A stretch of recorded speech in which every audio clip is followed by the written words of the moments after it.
আজকে গোপাল ট্রাক্টরের পক্ষ থেকে একটা 5310 টু হুইল ডেলিভারি হচ্ছে। তো ডেলিভারিটা একটু রাত্রি হয়ে গেল, তো চলুন কাস্টমার সঙ্গে একটু কথা বলে নিই। দাদা, আপনি তো এই গাড়িটা নিলেন? হ্যাঁ, নিলাম। তো আপনার বাড়িটা কোথায়? আমার বাড়ি ভগবানগোলা থানা, বালিগ্রাম। আচ্ছা, আপনার নামটা? আলমগীর শেখ। আচ্ছা, আপনি তো গাড়ি লোন করে নিলেন? হ্যাঁ, লোন করি। আচ্ছা আচ্ছা। তো গাড়ি নিয়ে আপনার কোনো রকম কোনো অসুবিধা, কোনো প্রবলেম কিছু মনে হয়েছে? না না, কোনো প্রবলেম নেই। আচ্ছা, গাড়ি নিয়ে খুশি তো আপনি? খুশি খুশি। আচ্ছা, ঠিক। চলুন গাড়িটা আপনাদেরকে দেখিয়ে দিচ্ছি।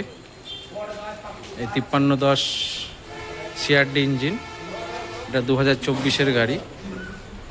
অনেক কাস্টমাররা ফোন করছিলেন আমাকে গাড়িটা নেওয়ার জন্য, কিন্তু গাড়িটা দাদা ভিডিও দেখেই সঙ্গে সঙ্গে বুকিং করে দিয়েছিলেন।